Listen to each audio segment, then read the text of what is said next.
ಕೋಟೆನಾಡು ಚಿತ್ರದುರ್ಗದಲ್ಲಿ ಲೋಕಸಭಾ ಎಲೆಕ್ಷನ್ ಕಾವೇರುತ್ತಿದೆ. ಈ ನಡುವೆ ಕಾಂಗ್ರೆಸ್ ಅಭ್ಯರ್ಥಿ ಬಿಎನ್ ಚಂದ್ರಪ್ಪ ಅವರಿಗೆ ಕ್ಷೇತ್ರದಾದ್ಯಂತ ಉತ್ತಮ ರೆಸ್ಪಾನ್ಸ್ ಸಿಗ್ತಿದೆ. ಈ ಮಧ್ಯದಲ್ಲಿ ಬಿಜೆಪಿ ಮತ್ತು ಜೆಡಿಎಸ್ ಪಕ್ಷಗಳ ತೊರೆದು ಸಾಲು ಸಾಲು ನಾಯಕರು ಕಾಂಗ್ರೆಸ್ ಪಕ್ಷವನ್ನು ಸೇರ್ಪಡೆಯಾಗುತ್ತಿದ್ದಾರೆ. ಚಿತ್ರದುರ್ಗದ ಕಾಂಗ್ರೆಸ್ ಕಚೇರಿಯಲ್ಲಿ ಬಿಜೆಪಿ ಮುಖಂಡರಾದ ಮಾಜಿ ತಾಲೂಕು ಪಂಚಾಯಿತಿ ಸದಸ್ಯರಾದ ಎಸ್ ಬಸವರಾಜ್, ಕೆ ಚಂದ್ರಣ್ಣ, ಮಾಜಿ ಪಟ್ಟಣ ಪಂಚಾಯಿತಿ ಅಧ್ಯಕ್ಷೆ ಎಸ್ ಚಂದ್ರಣ್ಣ, ಮಾಜಿ ಗ್ರಾಮ ಪಂಚಾಯಿತಿ ಅಧ್ಯಕ್ಷ ಡಾಕ್ಟರ್ ಕಾಟಮಲಿಂಗಯ್ಯ, ಮನ್ನೆಕೋಟೆ ಗ್ರಾಮ ಪಂಚಾಯಿತಿ ಸದಸ್ಯ ನಾಗರಾಜ್, ತಳಕು ಗ್ರಾಮ ಪಂಚಾಯಿತಿ ಮಾಜಿ ಅಧ್ಯಕ್ಷ ಗುರುಮೂರ್ತಿ, ವರಬು ಗ್ರಾಮದ ಮುಖಂಡರಾದ ರಾಮಣ್ಣ, ಬೊಮ್ಮಯ್ಯ ಸೇರಿದಂತೆ ಮೊಳಕಾಲ್ಮೂರು ವಿಧಾನಸಭಾ ಕ್ಷೇತ್ರದ 16 ಮಂದಿ ಬಿಜೆಪಿ ಮತ್ತು ಜೆಡಿಎಸ್ ಕಾರ್ಯಕರ್ತರು ಈ ಒಂದು ಕಾಂಗ್ರೆಸ್ ಬಾವುಟವನ್ನು ಹಿಡಿಯುವ ಮೂಲಕವಾಗಿ ಕಾಂಗ್ರೆಸ್ ಪಕ್ಷವನ್ನು ಅಧಿಕೃತವಾಗಿ ಸೇರ್ಪಡೆಗೊಂಡರು. ಇದೇ ಸಂದರ್ಭದಲ್ಲಿ ಚಿತ್ರದುರ್ಗ ಜಿಲ್ಲಾ ಕಾಂಗ್ರೆಸ್ ಅಧ್ಯಕ್ಷ ಎಂಕೆ ತಾಜ್ಪೀರ್, ದ್ರಾಕ್ಷರಸ ಮಂಡಳಿಯ ಅಧ್ಯಕ್ಷರಾದ ಡಾಕ್ಟರ್ ಯೋಗೀಶ್ ಬಾಬು ಅವರ ನೇತೃತ್ವದಲ್ಲಿ ಪಕ್ಷ ಸೇರ್ಪಡೆಯಾದರು.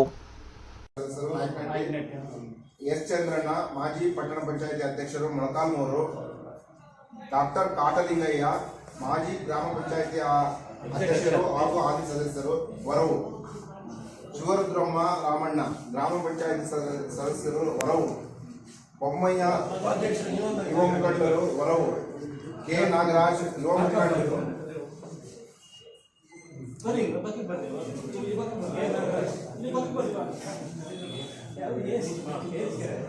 ಕೆ ನಾಗರಾಜು ಯುವ ಮುಖಂಡರು, ಕೆರೆ ಮಂಡಲ ಹಟ್ಟಿ, ರಾಜಣ್ಣ ಗ್ರಾಮ ಪಂಚಾಯಿತಿ ಮಾಜಿ ಅಧ್ಯಕ್ಷರು, ತಿಪ್ಪೇಸ್ವಾಮಿ ಯುವ ಮುಖಂಡರು, ಕೋಡಿಹಳ್ಳಿ,